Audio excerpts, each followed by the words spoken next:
Jainkoak egun on deizula dizkide. Apalduz garaitu. Nor dugu hau galdera eginez, hasi genituen azken 5 igandetan Jesusi buruz egindako gogoetak.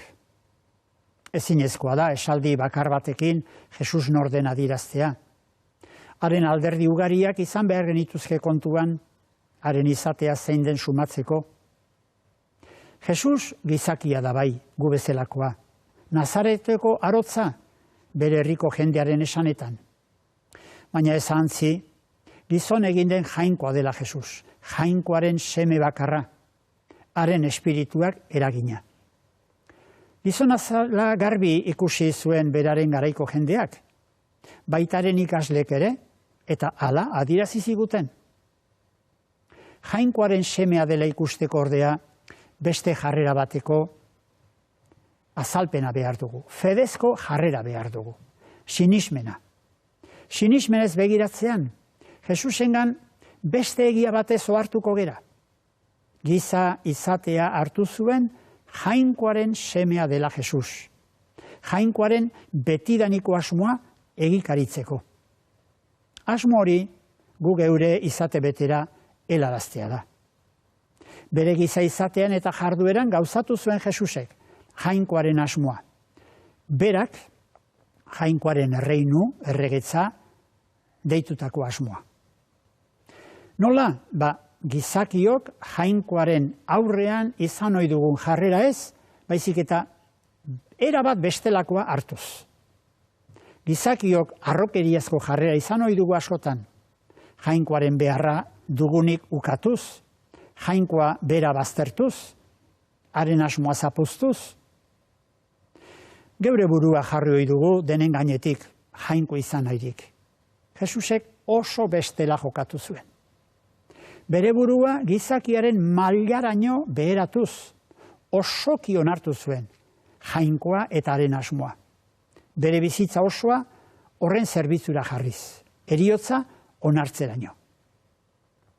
Garbi ikusi zuten hau lehenengo kristauek, ona zer oihukatzen zuten. Kristo Jesusek, jainko izaerako izanik, ustu egintzen bere handi izateaz eta esklabo izaera hartu zuen. Gizakien antzeko eginez.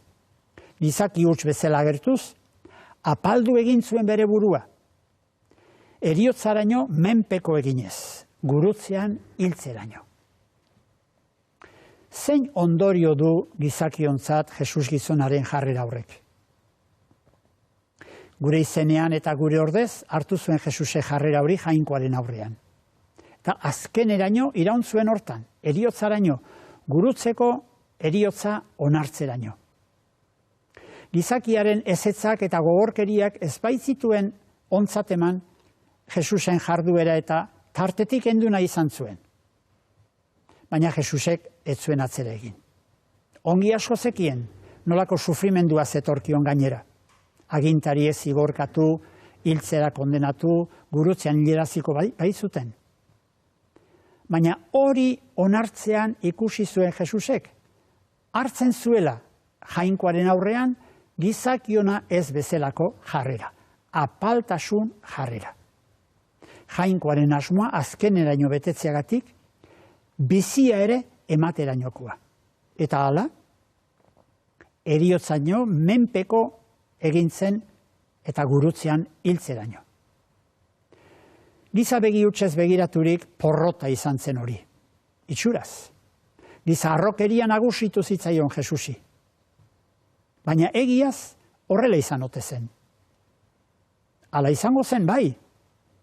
Baldin eta jainkoa bere egintza nagusia egin izan ezpalu. Jesus heriotzaren menpetik askatu eta bete-betean biziaraztea. Horixe gertatu zen 3. egunean.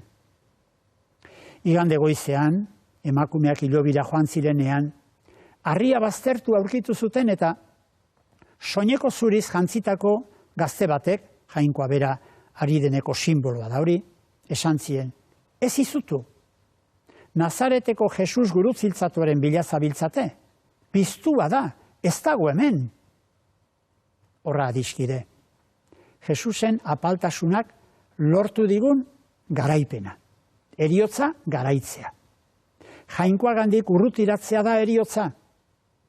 Jesusek gu beregan jainkoagana hurbilduz gainditu du gure heriotza. Jainkoarekin adiskidetu gaitu gu beti eran bizi gaitezen. Bestera batera, baina benetan. Era askotara adierazi zuten gertakari miresgarri hau lehenengo kristauek. Lehen aipatu dizudan testuak honela jarraitzen du. Horregatik, denen gainetik goratu zuen jainkoa Jesus. Eta izen guztietan bikainena eman zion. Jesusen izenaren omenez, zeruan, lurrean eta lurrazpian, guztien belaunak makur daitezen eta min gainorok aitor dezan. Jesu Kristo dela jauna, jainko aitaren aintzarako. Simon Pedrok, Pentekostegunean, hau oiukatu zuen Jesusen heriotza eskatu zutenen aurrean. Jakin bezaongi Israel herri osoak. Jaun eta Mesias egin duela jainkoak zue gurutzitzatu zenuten Jesus. Izan ote daiteke adiskide hori baino garaipen handiagorik. Behin betiko garaipena da Jesusena. Jesusi esker gizakiak ez ditu berriz etengo jainkoarekiko harremanak. Betiko adiskidetu gaitu jainkoa berekin. Eta ondorioz, irekia dugu beti jainkoaganako sarbidea, bizi beterako sarbidea. Egia da oraindik ere tamalez gizon emakume askoren jokaerak ez datozela bat, jainkoaren asmoarekin, eta mundu osoan injustiziak eta gorrotoak egindako sarraski izugarriak eragiten dituztela. Baina hori bezain bateko egia da, Jesusek betiko adiskidetu gaituela jainkoarekin. Horra, Jesusen garaipena, eta gure garaipena. Eskerrik asko zure arretagatik. Izan ongi, eta aurren arte.